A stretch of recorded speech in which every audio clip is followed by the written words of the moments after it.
오늘은 그 교회가 보편적으로 어린이 주일 이렇게 말합니다. 어린이 주일이란 말은 어린이를 위한 주일이 아니고요. 하나님의 날인데, 하나님께 예배하는 날이는데 우리에게 맡겨주셨던 다음 세대들을 생각하면서 교회가 그 생명들에 대한 소중함을 알고 바른 믿음의 가치관을 새겨나가자 하는 그런 의미입니다.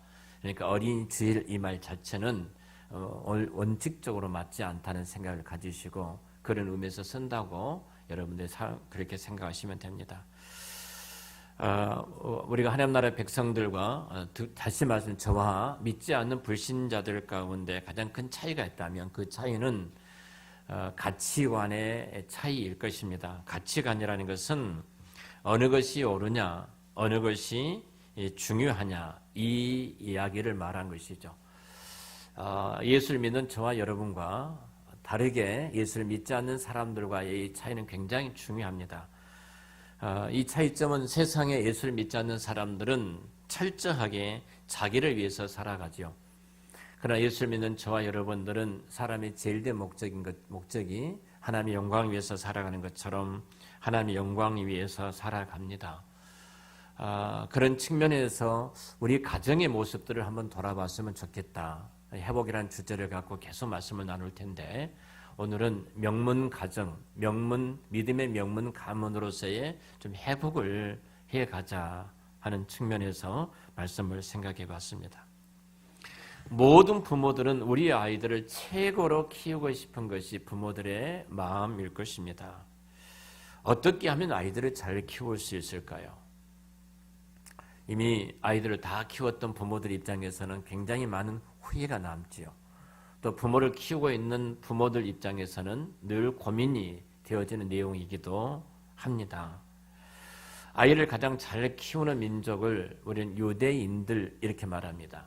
그들이 갖고 있는 하브르타 교육을 비롯해서 유대인들은 그들이 갖고 있는 교육 철학은 세계를 지금 좌지우지할 정도로 대단한 민족이 되었죠.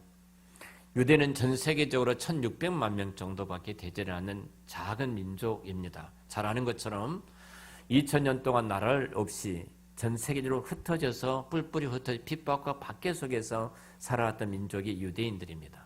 근데 그 유대인들이 노벨상의 3분의 1을 받은 민족이 되었고요. 미국의 그 부자 숫자의 23%가 재벌들입니다. 재벌이 23%가 유대인들이고요. 월가의 모든 재력을 갖고 있는 사람들이 유태인들입니다. 뿐만 아니라 법조계가 70만 명인데요. 미국의 변호사가 그 가운데 14만 명이 넘는 사람이 유태계입니다. 그러니까 정치계도 하상원에 500 몇 명인데 거기에 거의 10%가 넘는 사람들이 유태인들이기도 합니다. 뉴욕타임스를 비롯해서 워싱턴 포스트 비롯한 TV, MBC, CBS, ABC 이 방송국을 갖고 있는 사람들이 유태인인들입니다. 어떻게 2000년 동안 고통과 학대를 당하면서 뿔뿔이 흩어졌던 민족들이 위대한 민족이 되었는가 하는 사실입니다. 스탠포드 대학의 심리학자 젠센은 유대인들의 그 지적 능력이 다른 나라, 다른 민족들보다 월등한 것은 아니다. 똑같이 평범하다. 그런데 다른 것이 있다. 보편적인 사람들은 이제 지력이 있고 체력이 있고 심력, 정신력이라고 하죠. 심력, 좀 더 말하면 영력인데요. 심력이 있는데 유대인들은 심력이 다르다 그랬습니다. 2000년 동안 나라를 잃어버리면서도 그들의 정신력, 그들의 심력, 그들의 영적인 능력이 어디로부터 왔는가? 그들의 교육으로부터 왔습니다. 사실 이 교육 때문에 유대인들은 세계를 지배하는 놀라운 민족이 되었습니다. 그래서 우리가 잘 아는 것처럼 강남에 가면은 뭐 주변에도 그렇습니다만 이 하브르타 교육 열풍이 불고 있죠. 수많은 학원들이 하브르타 학원, 하브르타 이름을 내걸고 유태인들이 하는 것처럼 토론 교육을 하고 있는 것을 보게 되어집니다. 자, 그들이 갖고 있는 교육이 철학이 무엇인가? 특별히 성경을 통해서 저와 여러분들이 우리 가정들이 정말로 믿음의 명문 가정을 이루기 위해서 성경이 어떻게 우리가 말씀하고 있는가를 이렇게 추적해 보면서 우리 5월달에는 우리 가정이 하나님 앞에서 새로운 모습으로 변화되기를 우리 주의 이름으로 축원합니다. 오늘 말씀은 자녀가 잘 되는 길이 있는데요. 먼저 오늘 이 말씀은 이런 내용입니다.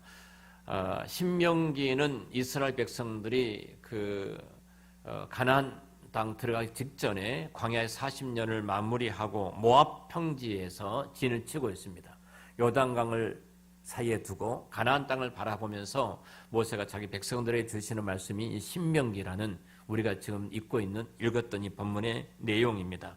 이 신명기에 보면은 1장 6절부터 4장 43절까지 보면은 먼저 광야에 40년 동안 이스라엘 백성들이 어떻게 그 길을 걸어왔는가를 쭉 설명을 합니다. 그리고 4장 44절부터 5장 33절, 6장 바로 앞절까지는 그리고 그 백성들에게 하나님께서 선택된 선민으로서 친히 십계명을 저들에게 주셨습니다. 십계명을 주신 이후에 6장에 넘어와서 가장 중요한 백성으로서의 중요한 메시지를 이들에게 전해주고 있는데 바로 그 부분이 오늘 우리가 봉독했던 말씀이에요. 자, 1장에 보면은 하나님이 누구인가를 설명합니다. 우리 가정이 믿음의 명문 가정을 이루기 위해서 가장 중요한 것은 우리가 섬기는 하나님이 누구인가 이 부분이죠. 1장 30절에 보면은 이스라엘 백성들을 인도하신 하나님 이렇게 말합니다. 자기 백성들을 앞서서 인도하신 하나님. 그리고 동일하게 저들 앞서서 싸워주시는 하나님. 그리고 31절에서는 저들을 지키시고 보호하신 하나님. 33절에 넘어가면은 저들이 앞길을 가는 길을 지시하신 하나님 이렇게 말씀합니다. 그러니까 오늘 말씀에서 그 하나님 유일하신 한 분이신 하나님을 말씀하는데 그 하나님이 누구인가? 너희들이 40년 동안 광야를 지날 때 이스라엘 백성들을 앞서서 인도하셨어요.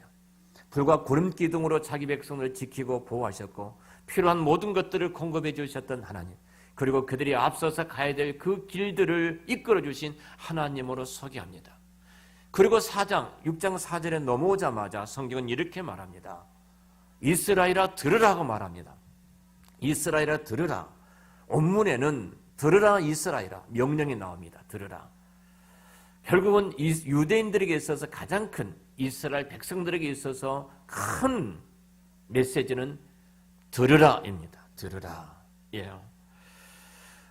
사실 하나님께서 저와 여러분을 부르신 것은 하나님의 자녀로서 이 땅에 살게 함이 이함이지만 더 나가면 저와 여러분들을 아브라함의 자손으로서의 복의 근원, 축복의 통로로 우리를 세워주셨습니다. 이게 사명이에요.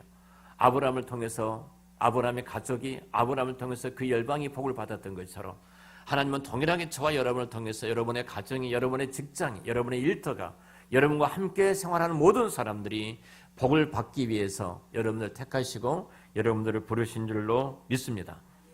하나님이 우리를 지으신 중요한 목적은 우리가 행복한 가운데 살기 위함이에요. 그래서 하나님이 자기 백성들을 지으시고 보시기에 좋았더라. 보시기에 심히 좋았더라. 심히 좋았더라 이 말이 히브리어 토부, 행복이란 단어입니다. 신명기 11장에도 동일하게 그렇게 말씀하셔요. 이스라엘 백성들 애굽 땅에서 불러내신 목적이 뭐냐면 내가 너희들의 행복을 위해서 불러내었다. 자, 여러분 행복하십니까? 정말로 내가 예수를 믿기 때문에 행복한가?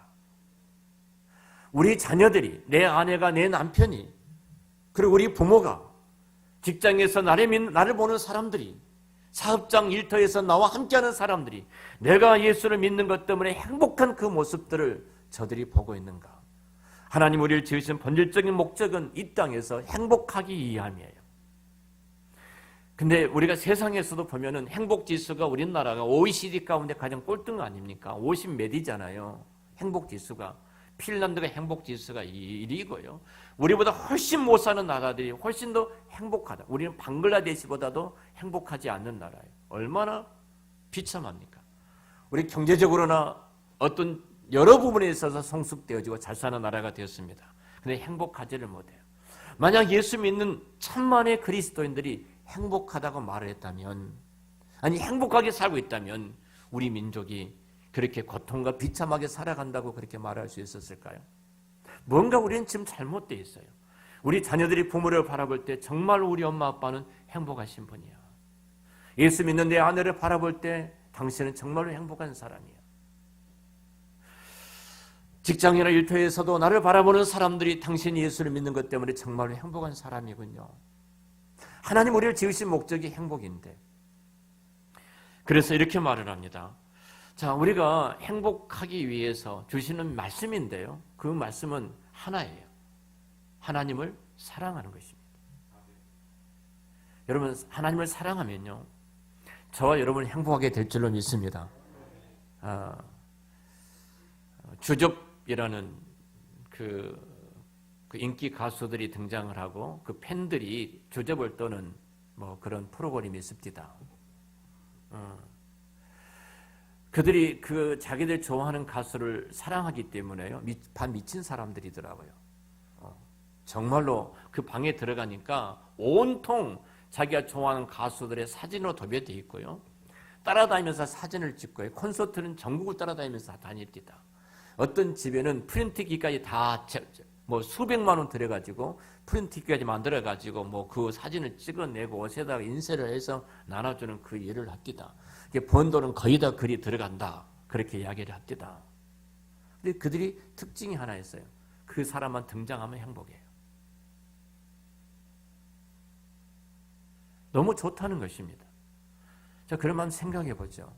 나를 구속해서 하나님의 자녀를 삼아주시고 영생이라는 선물을 주시고, 오늘도 지금 살아계셔서 친히 우리 앞서서 우리 인도해 주시고, 우리를 싸워주시고, 우리를 보호하시고, 우리 갈 길을 지시하신 그 하나님으로 말미암아 나는 정말로 행복한가? 우리 자녀들이 부모를 바라볼 때 그 행복에 겨워서 정말로 하나님을 섬긴 것이 저렇게 좋구나, 그 인상과 그 모습들을 우리 자녀들이 보고 있는가 하는 부분입니다. 오늘 성경이 이렇게 말합니다. 분명히 하나님께서 우리 행복하고 복을 누리기 위함인데요, 우리가 주님, 이 하나님을 사랑하는 것이 얼마나 큰 복이냐면 이렇게 말합니다. 두 가지 복을 이야기를 합니다. 우리가 하나님을 경외하는 복이 있고요, 또 하나는 하나님께서 우리를 장구하는 복을 말씀합니다. 오늘 성경에 이렇게 말씀을 해요. 2절에 보면은 곧 너와 내 아들과 내 자손들이 평생에 내 하나님 여호와를 경외하며 이 땅에 하나님을 경외하는 것처럼 큰 복이 어디가 있습니까? 온 우주와 만물을 창조하시고 우리를 구속하신 구속자 하나님을 온 가족이 경외하고, 부모가 경외했던 그 하나님을 자손들이 경외하는 그 복, 믿음의 바톤을 자녀들에게 물려주어서 동일하게 그 자녀들도 우리 부모님처럼 우리들처럼 동일하게 하나님을 경외하는 그 복을 누린다면 이 땅의 가장 큰 축복이 아니겠습니까? 세상에는 크게 성공하지 못했을지 모릅니다. 세상에 내가 무엇을 누리고 다른 사람이 누린 것 누리지 못했을지도 모릅니다. 그러나 온 가족이 하나님을 경외하는 것처럼 이 땅에 큰 복이 어디가 있습니까? 나이가 들수록, 좀 시간이 흐를수록 우리 중심에 우리 자손들이 정말로 세상에 어떤 것보다도 하나님을 경외하고 예수를 믿는 이 믿음의 바톤을 계속해서 이어갔으면 좋겠다. 이것이 모든 부모님들의 동일한 마음일 것입니다. 하나님을 경외하는 복을 받는 거예요. 그리고 또 말씀합니다. 내 날이 장구하리라, 내 날이 장구하리라, 그리고 잘되고 번성하리라, 이렇게 약속해 주셨습니다. 결국은 우리가 하나님을 사랑하는 사람들에게 반드시 하나님의 복을 주시는데요, 이 땅에서 하나님을 경외하는 가장 위대한 복을 허락해 주시고 이 땅에서 장구하고 번성하는 복을 약속해 주셨어요. 그러면 우리가 하나님을 사랑하는 명문 믿음의 감을 이루기 위해서 무엇을 해야 될 것인가? 오늘 두 가지를 말씀합니다. 그 중에 하나가 들으라입니다. 오늘 성경 4절에 이렇게 말합니다. 이스라엘아 들으라. 원문에는 이렇게 말을 하고 있어요. 원문에는 들으라 이스라엘이요, 들으라 명령이 먼저 나옵니다. 들으라 이스라엘이요, 야훼 우리 하나님 야훼는 한 분이시다. 오직 한 분이신 하나님, 그 말씀을, 그 하나님을 하나님께 들으라 인 겁니다. 듣다는 말은 사마란 말인데요, 이 사마란 말은 소리를 듣는 것을 의미합니다. 소리를 듣는 것을 의미합니다. 원문에 파생된 것은 순종하다, 이 뜻을 갖고 있습니다. 하나님께 순종하는 것입니다. 예를 들면은 나는 어머니 말씀을 잘 듣습니다, 나는 아버지 말씀을 잘 듣습니다. 이 말은 무슨 말이에요? 그냥 아버지가 말할 때 한 귀로 듣고 그냥 그것을 말할까요? 듣는 것을 그냥? 내가 부모님 말씀을 잘 듣습니다. 이 말은 부모님께 순종합니다. 이 의미입니다. 자녀들이 부모님께 순종하면요, 그 부모가 책임을 지는 것입니다. 동일해요. 우리가 살아계신 전능하신 하나님의 그 말씀을 순종하면, 그 말씀을 들으면 하나님께서 우리를 책임져 주실 줄로 믿습니다. 하나님 우리를 책임져 주셔요. 사실 어떻게 보면은 우리가 어린 아이들이 정말로 우리 부모님은 하나님 말씀 앞에 순종하신 분이야. 그리고 하나님께서 우리 부모님을 책임져 주시는 그 삶의 현장을 자손들이 누린다고 생각을 해보십시오. 그때 그 경험된 하나님은 우리 자녀들 가운데 영원히 그 마음에 새겨져서 흔들림 없이 동일하게 그들도 믿음의 바톤을 이어가게 될 줄로 믿습니다. 교육에 참 교육에 3요소가 있다고 하지요. 교사가 중요하고요. 그리고 학생도 중요합니다. 교사만 중요하고 학생이 엉망이면 안 되죠. 교사도 중요하고 학생도 중요하고 교재도 중요합니다. 이게 3요소가 있을 때 지적인 훌륭한 교육을 할 수 있다 이렇게 말을 합니다. 근데 가장 교육의 중요한 요소는 부모입니다. 그 로울라라는 사람은 이런 말을 했습니다. 어렸을 때 내가 7년만 당신의 자녀를 데리고 있겠습니다. 그랬어요? 7년만 당신의 자녀를 내가 데리고 있겠습니다. 그리고 하는 말이 이런 말을 했어요. 그 후에 누가 데려가든지 상관하지 않겠습니다. 그 아이는 이 어렸을 때 모든 교육을 다 받는다고 합니다. 다 형성되는 것이에요. 이 어렸을 때 내가 어떻게 우리 아이들에게 신앙교육과 믿음의 교육을 시키느냐가 너무 중요해요. 여러분 우리 아이들이 얼마나 영악한 줄 아십니까? 제가 일부에도 말씀을 드렸는데요. 엊그제 우리 아내가 우리 집에 와 있었습니다. 내가 뭘 하다가 내가 눈빛이 좀 이상했어요. 바라보는 눈빛 좀 이상하니까 이제 일을 저질렀어요. 이상하니까 그때부터 얼굴이 바로 말도 안 했는데 눈빛만 보고도 아이가 눈치를 보더만 할머니한테 조용하게 갑니다. 항상 내한테. 얘들이 굉장히 영악합니다. 얼마나 영악한지 몰라요. 우리가 말을 하든 안 하든 아이들은 다 알고 있어요. 어떤 아버지가 아들한테 이런 말을 했어요. 얘야, 링컨은 내 나이 때 책을 손에서 떼지 않았다. 그리고 공책이 없어가지고 수술 갔다가 삽에다 쓰면서 공부를 했단다. 너 좀 공부 좀, 책 좀 읽어라. 그 아들이 아빠한테 한 말이 했어요. 아빠, 링컨 대통령은 아빠 나이에 대통령이 됐습니다. 다 알고 있어요, 아이들이요. 안 속아요. 여러분, 영물 아닙니까, 아이들이? 부모가 어떻게 말을 한가, 무엇을 우선을 두고 어떻게 행동하는 걸 알고 있습니다. 우리 엄마 아빠가 돈을 얼마나 좋아하는지 너무나 잘 알고 있어요.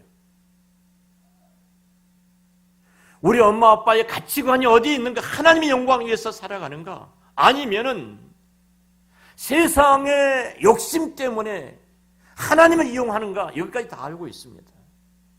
모든 것 다 알고 있어요.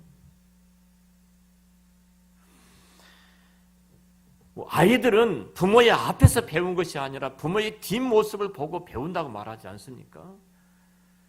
우리가 정말로 하나님의 영광, 내가 하나님을 사랑한다면 분명히 우리는 하나님의 말씀을 듣는 것입니다. 그리고 어떤 결정을 하든지 간에 좋아, 내가 하나님께 묻겠다. 유대인들이 가장 위대한 것은 그거였습니다. 어떤 상황을 결정하든지 저들은 하나님의 말씀을 들었어요. 그리고 의논을 합니다. 성경이 어떻게 말하는가? 성경을 열어보자. 그 아빠가 그 성경 말씀 앞에 무릎을 꿇고, 엄마가 그 하나님 말씀 앞에 무릎을 꿇고, 그리고 자녀들이 그 하나님 말씀 앞에 무릎을 꿇습니다. 그리고 그 말씀 앞에 순종해서 저들은 걸어갑니다. 하나님께서 저들의 인생을 책임져 주신 줄로 믿습니다. 하나님의 책임을 져 주세요. 여러분, 하나님 말씀 듣는 것으로 멈춰버리면 안 됩니다. 오늘 성경이 이렇게 말해요. 이어서 6절에 이렇게 말합니다. 오늘 내가 내게 명령한 이 말씀을 너는 마음에 새기라, 이렇게 말합니다. 마음에 새겨 넣으라. 마음에 새겨 넣으라. 새기단 말이 우리말로는 새기다고 번역됐는데요. 히브리어 원문에는 알이라는 단어를 전치사를 쓰고 있습니다. 이 전 함께 바로 위에요. 위에란 단어예요. 그러니까 마음 위에 항상 이것을 두라는 거예요. 누구를 두라는 거예요? 하나님을 사랑하는 것. 하나님의 말씀을 듣는 것을 두라는 겁니다. 내 마음이, 내 생각이, 내가 어떤 결정을 하든지 간에 그 위에 무엇을 두라는 거예요? 하나님 그분의 말씀을 그 위에 두어라. 마치 돌비에다 새겨버린 것처럼 그 말씀 위에다 두라는 것입니다. 여러분, 여러분은 매일매일 굉장히 많은 소리를 듣고 이 땅을 살아갑니다. 많은 소리를 듣죠. 세상의 소리를 차단할 수는 없습니다. 아까 우리 장로님 기도하셨습니다만 그 아름다운 그 자연의 그 5월 계절의 여왕이라는 5월이 우리에게 주는 선물들이 얼마나 많이 있습니까? 자연에 나가면 새 소리들이, 그 아름다운 새의 지저귀는 소리, 짝짓는 그 아름다운 지저귀는 소리를 비롯해서 수많은 향기로운 냄새들이 풍기기 시작합니다. 수많은 자연의 소리, 사람들의 소리, 새 소리, 이 자연의 수많은 소리를 우리는 듣고 이 땅에 살아가요. 우리가 어디를 가든지 어떤 장소에 있든지 소리를 차단할 수는 없습니다. 소리를 끊을 수 없습니다. 그런데 이 소리의 근원을, 중요한 것이 말이에요. 이 소리의 근원을 찾아서 들으라는 것입니다. 새 소리의 근원을, 물소리의 근원을, 자연의 소리의 근원을, 사람의 소리의 근원을, 소리를 만드신, 하늘과 땅을 만드신 그 하나님의 소리를 듣는 것, 그리고 그 내 마음의 가장 위에 하나님의 사랑을 두고 그 소리를 듣는 것을 성경은 말씀하고 있어요. 천지 만물을 창조하신 그 하나님의 소리를 들 때 우리는 새롭게 들려지기 시작합니다. 새 소리가 새로워집니다. 우리 항성 교사님이 농사 짓는 곳에 갔습니다. 우리가 귤나무 밭을 갔어요. 다른 귤나무 밭은 굉장히 깨끗합니다. 땅이 풀 한 폭이 없이 깨끗해요. 항성 교사님 밭에 갔더니 잡초가 얼마나 무성한지, 무슨 말인지 아시겠죠? 모든 귤밭은 제초제로 다 풀을 죽였습니다. 항성 교사님 밭은 잡초가 굉장히 무성해요. 그리고 오염을 비롯해서 이 좋은 건강을 위해서 이렇게 막 퇴비를 만들어서 작업하는 모습들을 봤습니다. 그리고 이것을 통해서 또 주의 사랑과 주의 은혜가 흘러갈 것을 놓고 기도하신 것을 봤어요. 이 말 매일 이곳에 올 때마다 하나님 앞에 기도를 드린다는 겁니다. 한 나무 한 나무를 통해서 한 교회를 살리고 한 영혼을 살리는 이 은혜가 흘러가도록 기도한다는 겁니다. 그냥 나무로 본 것이 아니에요. 이 나무를 통해서 하나님의 음성을 듣고 있는 거예요. 영혼을 살리고 다음 세대를 살리고 교회를 살리는 그 음성을 들으면서 또 중국인들을 살리고 여러분 외국인들을 살리는 그 음성을 들으면서 그 현장에 가는데 그 일이 고되겠습니까? 제가 누구 말을 인용했습니다. 뭐라고 이렇게 인용을 했어요. 갑자기 그 사람 이름이 생각이 안 나는데요. 이런 말을 했어요. 사람이 불평하면 일이란 것은 짐이 되지만 감사하면 그 일은 축복이 된다. 이 말이 있어요. 여러분, 우리가 수많은 소리를 듣습니다. 자, 그런데 우리가 하나님 앞에 예배드리는 이 시간에, 이 예배 시간에는 모든 소리를 멈추게 합니다. 우리가 한 주간 살아오면서 수많은 짐들이 있었습니다. 힘든 소리를 들었습니다. 직장과 일터에서 아픈 소리를 들었습니다. 정말로 버거워서 잠을 이루지 못할 정도로 싱겁고 버거운 그 소리를 우리가 듣기도 했습니다. 그런데 하나님 앞에 예배하는 순간 이 모든 소리가 차단되어집니다. 그리고 그 소리 위에 계신 하나님을 우리가 만나게 될 줄로 믿습니다. 나에게 힘들었던 그 소리까지라도 그 소리 위에 계신 주님을 만나는 순간 그 소리가 축복의 소리예요. 시므이라는 사람이 다윗을 저주하고 그렇게 비참하게 아들한테 쫓겨와서 아들이 반란 일으켜서 쫓겨나지 않습니까? 그때 시므이가 돌멩이를 던지고 먼지를 흩날리면서 저주를 할 때 다른 사람들 그 저주 소리밖에 듣지를 못했어요. 그래서 장군이 저놈의 목을 베버리겠습니다. 기만도 못한 놈. 그때 다윗은 뭐라고 말합니까? 놔두어라. 그 위에 여호와께서 지금 저를 통해서 내게 말씀하고 있다. 할렐루야. 이것이 예배 시간이에요. 우리가 졌던 모든 짐들을 다 내려놓고 그 위에 계신 하나님을 만나는 순간 그 모든 것들이 우리에게 축복으로 다가올 줄로 믿습니다. 이 은혜가 있어요. 사랑하는 성도들, 이 말씀을 정리해 가겠습니다. 정말로 저와 여러분들에게 있어서 한 신앙의 고백을 해야 되는데 그 고백은 오늘 이 본문이 말씀 주셨던 것처럼 하나님 사랑합니다. 이 고백입니다.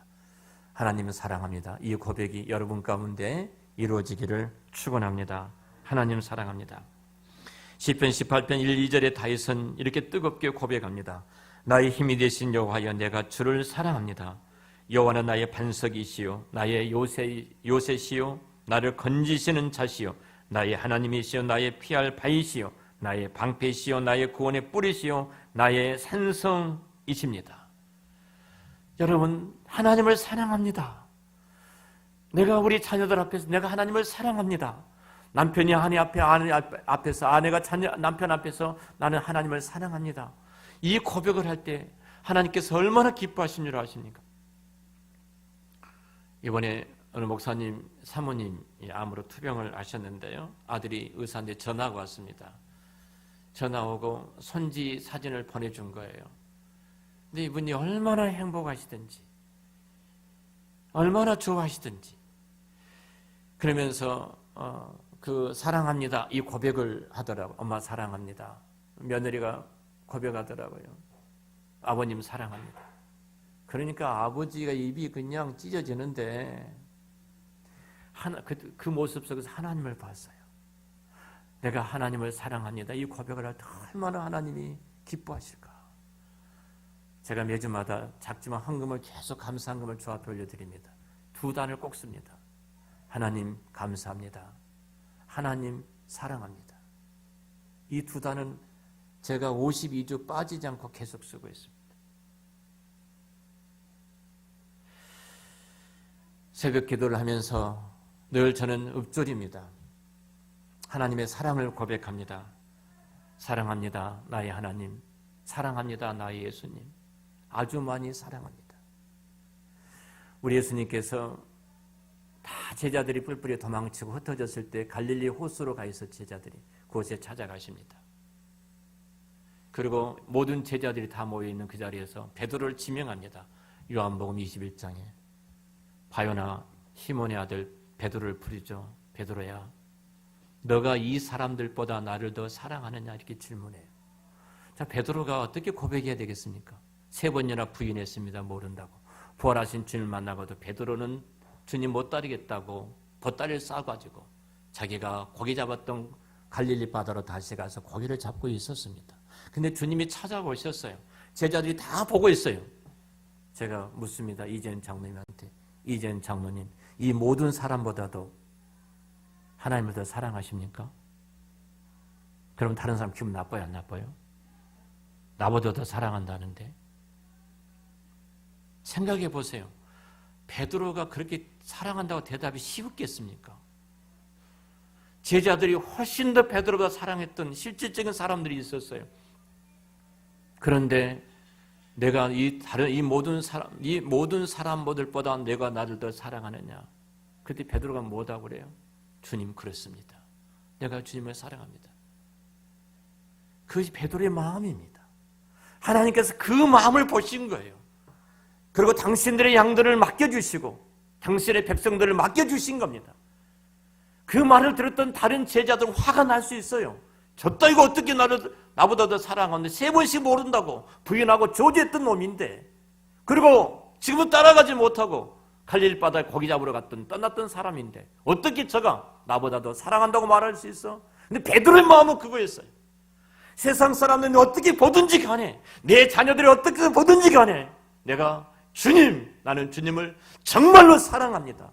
내 자녀보다도 우리 가족보다도 내가 하는 어떤 일보다도 내가 주님을 더 사랑합니다. 여러분, 그 사랑의 고백이 기독교 역사의 위대한 역사를 이루지 않았습니까? 주님은 그 사랑의 고백을 듣기를 원하십니다. 그 사랑의 고백이 바로 여러분의 가정을 믿음의 명문 가정으로 세워주실 줄로 믿습니다. 건강 가정의 특징을 연구하는 돌로레스라는 사람이 있습니다. 이 사람이 약 500명의 사람들, 전문직을 갖고 있는 사람들에게 설문조사를 했어요. 학교장, 교도교사, 일반교사, 교회 목사, 교육 담당, 전도사, 성악과 의사, 가정의사, 정신과 의사, 사회사업가, 간호사, 가족 상담 및 가족 치료사, 자원봉사 단체 지도자 약 500명에게 조사를 했습니다. 그리고 무엇이 사람을 가장 행복하게 만든가 그랬어요. 근데 가장 첫 번째가 뭔지 아십니까? 공통의 신앙을 갖고 함께 믿음의 생활을 하는 사람들, 이 말이었습니다. 가장 더 직접적으로 말한다면 그 가정에서 온 가정이 모여서 예배를 드리는 가정이었습니다.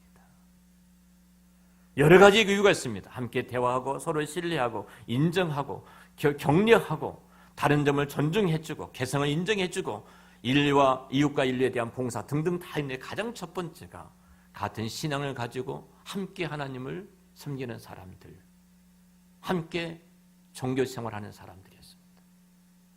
여러분, 가정에서 지금 우리가 가정 예배를 드리고 있습니다. 지난주에 가정 예배를 안 드리심을 지적해서 제가 안 드린다고 해서 제가 그럼 100만 원 헌금해야 됩니다. 그랬어요. 오늘 헌금하셨더라고요. 가정 예배 안 드리신 분, 목사가 이렇게까지 말한 이유가 뭔지 아십니까? 정말로 우리 가정이 명문 믿음의 가문을 이루기 위해서는요, 온 가족이 한 신앙을 갖고 함께 기도하고 함께 주의 말씀을 나누고 같은 생각을 가지고 주 앞에 엎드리는 것, 이것이 가장 큰 축복이기 때문에 제가 무리하리만치 이렇게 여러분에게 말씀을 드린 것입니다. 말씀을 마칩니다. 교육심리학자 하다베이 박사가 이런 말을 했습니다. 여러분은 자녀를 양육할 수 있지만 갑자기 뜯어 고칠 수는 없습니다. 부모가 할 수 있는 최선의 교육은 그들이 바람직하게 성장할 수 있도록 격려하고 자극하는 환경을 만들어주는 것입니다. 바로 최선의 방법은 부모가 주님을 사랑하는 것입니다. 여러분, 저는 촌놈이어서 어렸을 때 수박도 이렇게 키워봤고 호박도 키워봤습니다. 호박이나 수박이 이렇게 잘 열리는 방법을 잘 아시죠? 대부분이 2가닥밖에 놔두지 않습니다. 수박은 2가닥, 굉장히 많은 순이 납니다. 다 잘라내고 2가닥을 서로 엉킵니다. 엉키기 때문에 주인이 하는 일은 꽃을 다 떼내고 한두 개만 놔두고요, 수박선을 따로 뻗어가도록 만들어주는 것입니다. 이렇게. 그래서 호박순이나 수박선을 놓은 대로, 주인이 놔준 대로 이렇게 뻗어가게 돼 있어요. 내가 우리 자녀들의 정말 아름다운 열매를 맺기 위해서 그 순들을 어떻게 손을 댔습니까? 얘들아, 인생의 가장 중요한 것은 하나님을 경외하는 것이다. 우리 인생의 가장 위대한 선물은 하나님 우리에게 자기 백성들에게 예배하는 선물을 주셨는데 예배하는 것이다. 이렇게 어떤 것보다도 우선을 두고 부모들이 그 호박순을, 그 수박순을 놓았다면 거기는 가장 탐스러운 아름다운 열매가 맺혀지게 될 줄로 믿습니다. 우리 모두가 다시 한번 정말로 하나님의 말씀을 듣고 성령님을 의지하고, 어떻게 우리 항성 교사님이 그 말씀하시더라고요. TV는 몇 시간씩 보면서 하나님 말씀 보고 듣는 것이 너무 아까워서 그렇게 하지 말고 정말로 하나님 말씀을 듣는 것에 우선을 두자. 우리 사역자 방에서는 항성 교사님도 계십니다만 그 방에서는 저희들이 말씀을 읽고 매일 읽고 한 말씀씩 기도 제목을 같이 올리고 기도하고 있습니다. 여러분, 우리가 하나님의 말씀보다 가장 우선된 것이 무엇입니까? 부모님께서 어떤 결정을 하든지 간에 주의 말씀을 듣고 그 말씀을 따라서 성령의 눈을 따라서 결정하는 그 모습을 바라볼 때, 그리고 그 배우 계신 하나님께서 우리 부모님의 인생을 책임져 주시는 그 모습을 바라볼 때, 분명히 그 부모님의 모습 속에서 우리 자녀들은 믿음의 명문 가문을, 명문 믿음의 집안을 이루어가는 복이 있게 될 줄로 믿습니다. 그러므로 여러분이 꼭 부탁을 드립니다. 자녀에게 가장 소중한 것을 물려줘야 되는데, 그것은 바로 하나님을 경외하는 모습, 그리고 성령님을 철저하게 의지하는 모습이어야 합니다. 여러분이 제안합니다. 오늘부터 가정에서 어떤 일이 있든지 간에 먼저 하나님 앞에 무릎을 꿇으십시오. 그리고 유대인들이 그랬던 것처럼 철저하게 하나님의 말씀을 들으십시오. 그리고 그 말씀을 듣고 하나님께서 이렇게 말씀하셨다. 아빠는 그 길을 향하여 순종해서 걸어가겠다. 그것이 세상으로 때로는 손해볼지 모르지만 분명히 하나님께서 그 인생 가운데 책임져 주시는 아빠의 인생을 바라보면서, 엄마의 인생을 바라보면서 우리 자녀들은 그 믿음의 길을, 신앙의 길을 함께 걸어가게 될 줄로 믿습니다. 이 은혜가 여러분 속에 함께 하시기를 우리 주의 이름으로 축원합니다. 기도하겠습니다.